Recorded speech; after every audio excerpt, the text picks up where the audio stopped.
그런 일도 있습니까? 하나님이 하시는 거예요. 하나님이 하십니다. 오늘 우리의 삶에 다시 한번 점검해 보건대 내가 어떻게 구원받은 사람인가?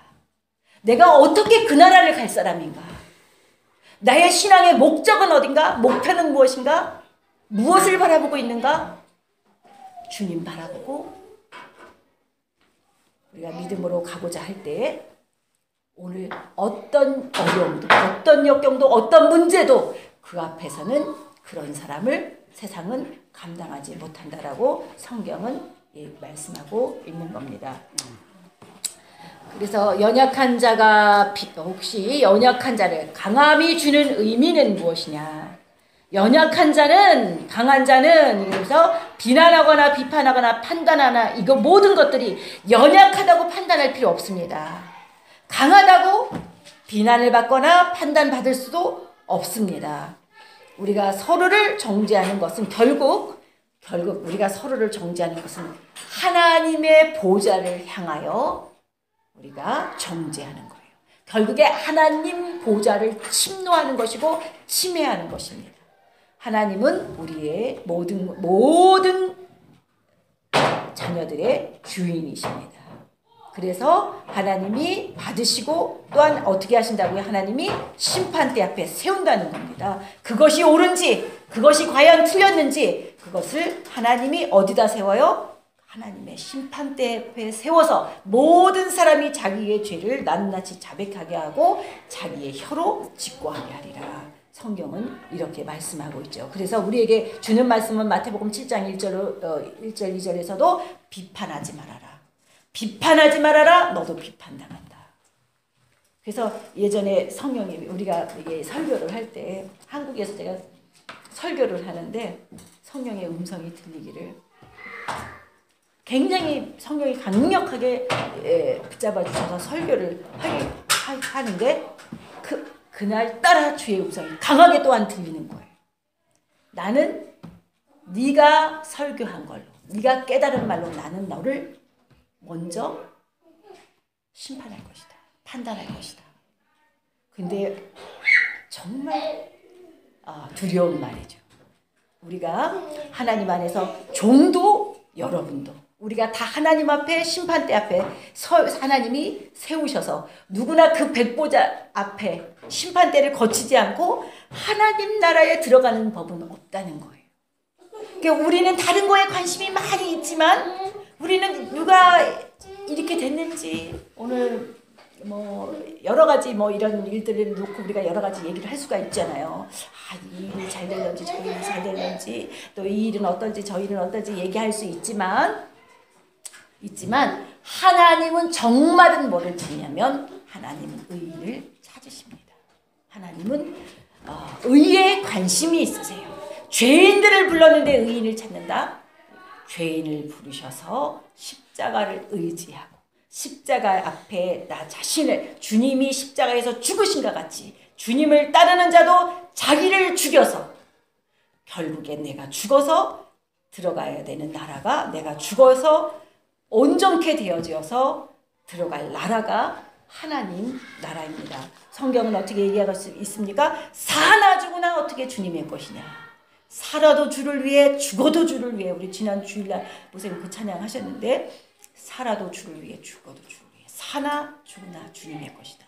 주님이 이 땅에 오셔서 살아있는 자로서 죽음의 세계를 다스렸습니다. 살아계신 분으로서 이 생을 다스린 것이 이 세를 다스렸을 뿐만이 아니라 죽음의 세계에서 던져진 이미 끝난 무덤 속에 들어갔던 나사로도 살려서 나오시고 과부의 장세 지내려가는 과부의 외아들도 또한 말씀 한마디로 살려서 놓으십니다. 주님은 과연 이 땅에서 우리에게 보여주신 것도 뭐냐면 산자를 다스리고 죽음의 세계를 다스리는 분이에요. 누가 죽으면 끝이라고 얘기합니까? 죽으면 아무것도 없다라고 누가 확신할 수 있습니까? 아무도 확신할 수 없습니다. 주님이 이 땅에서 우리에게 보여주신 것은 주님이 은밀한 중에 밤중에 오밤중에 혼자 가셔서 무덤에서 나사로를 살려놓은 게 아니에요. 많은 사람들이 보는 앞에서 장례 치르고 가던 동네 사람이 다 있는 그 자리에서 관 속에 들려있던 과부의 아들이 말씀으로 살아나오고 또 장례를 치르러 갔던 사람뿐만이 아니라 예수님을 따라다니던 예수님의 제자들도 다 있는 곳에서 많은 사람이 있는 자리에서 죽었던 나사로는 무덤에서도 살아나오십니다.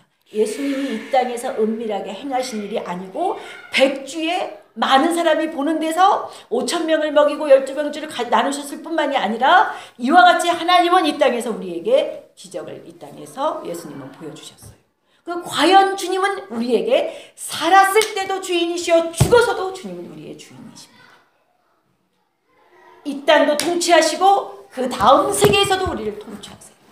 주님이 우리를 온전히 받아들이시고 우리를 온전히 하나님 나라에 영접하실 수 있도록 우리는 이 땅에서 믿음이 준비되어져야 돼요. 하나님이 원하시는 믿음, 주님이 기뻐하시는 믿음, 유약함이 아니라 강한 믿음 가운데서 내게 잠깐 불편한 일이 있고 건강을 잃을 수도 있고 환경에 문제가 있을 수도 있고 재물적인 어떤 연약함이 있을 수도 있고 어떤 우리가 내가 원하지 않는 환경 가운데 우리가 노출될 수도 있습니다. 그러나 주님을 끝까지 신뢰하는 자가 결국에 기적의 주인공이에요. 하나님을 체험합니다. 나를 인도하신 하나님, 나 같은 죄인을 여기까지 부르신 하나님, 그 하나님이 과연 나를 버릴 것 같았으면 벌써 버렸어요. 버릴 것 같았으면 벌써 버림받았습니다. 만약에 주님이 죽일 것 같았으면요 12번도 우리는 더 주님 앞에 불려갔을 겁니다. 징계하셔서 죽을 것 같았으면 벌써 죽어 없어졌어야 될 제 얘기하는 거예요. 그런 것 같아요. 그런 것 같습니다. 그래서 저는 항상 나를 용납해 주시는 주님을 생각하면 하나님은 사랑이시고 내가 알고 있는 하나님은 철저히 사랑이세요. 그 사랑으로 저도 이 자리에 여러분도 이 자리에 있는 겁니다. 그 사랑을 신뢰하시고 여러분이 가지고 나온 어떤 문제든지 하나님 앞에 올려드릴 수가 있는 거예요. 연약함도 올려드립니다. 은밀한 죄도 올려드립니다. 연약한 우리의 모든 환경도 그 주님의 사랑을 신뢰하고 내어드릴 수가 있는 겁니다. 그래서 그리스도의 그 죽음과 부활의 열매로서 우리가 오늘 주님의 신앙생활을 하고 있는 겁니다. 그래서 오늘 기독교인의 참된 기독교의 신앙의 성격은 신앙의 성격은 뭐냐? 아까 얘기한 것처럼 교회를 나왔는데 누가 먹었어 안 먹었어? 누가 어떻게 해? 누가 뭘 저거 해? 이게 문제가 아니라 정말 참된 그리스도인들이 교회를 나오는 것은 교회의 모임을 갖는 것은 어디에 있느냐면 먹는 것과 마시는 것이 아니라는 거예요. 사실은 이 땅의 것이 아니라는 겁니다. 그러니까 결국에 먹는 것 마시는 것이 아니라 누가 하나님을 두려워하고 하나님을 바라보면서 의를 행하고 하나님 앞에 서겠느냐는 거예요. 누가 말씀을 듣고 말씀대로 가고 있느냐, 누가 말씀대로 지금 실천하고 말씀대로 가고자 몸부림을 치느냐, 이것 때문에 아파하느냐, 이것이 각자에게 뭐가 되어야 됩니까? 각자에게 바울과 같이 부르심의 흔적이 돼야 돼요. 부르심이 나를 부르심의 목적이 돼야 되고 그것이 흔적이 돼야 됩니다. 이것이 그리스도인의 참된 가치관이고 이것을 목적으로 우리가 신앙생활을 해야 된다는 겁니다. 그리고 또 한 가지는 그래서 믿음으로 나가면 두 번째는 하나님 나라는 성령 안에서 의와 희락과 화평을 이루게 되는 겁니다. 그래서 세상에 그렇게 명예를 가졌어도 뭔가 성공했다고 하더라도 남들이 나를 다 부러워해도 내 안에 메꿀 수 없는 공허함, 허전함. 그것 때문에 많은 사람들이 자살하잖아요. 그거 다 명예 냅두고 그 재물 납두고 그냥 몸 던지잖아요. 의미를 못 두잖아요. 그 공허함은 주님을 요청하고 주님이 성령이 우리를 만져주시면 그 안에서 다 메꿔져요. 그래서 성령 받았다, 은혜 받았다, 은혜 받은 날 그날을 챙겼어요. 아마 강력하게 기름 부음 받고 은혜 받은 나를 생각해 보면 모든 사람들이요 다른 게 필요가 없어져 버려요. 다른 게 필요가 없어져. 그냥 그 은혜로 만족해요. 제가 그 어려움을 겪으면서도 정말 예수 믿기 전의 상태로 절대 가고 싶지 않은 거, 절대로 세상으로 가고 싶지 않았던 거, 그거 한 가지가 뭐냐면요, 이 공허함이. 세상에 있을 때 그 공허함. 어떤 게 있어도 만족하지 않아. 어떤 게 있어도 행복하지 않았어. 예수님 만나고 성령 받고 나니까 그 주님이 내게 채워주셨고, 내게 자족하는 마음을 주셨고, 내게 흡족한 은혜를 주셨다는 거. 그 체험, 그 흔적으로 인하여 다시는 세상에 끌려가고 싶지 않은 겁니다. 그래서 여기까지 왔어요.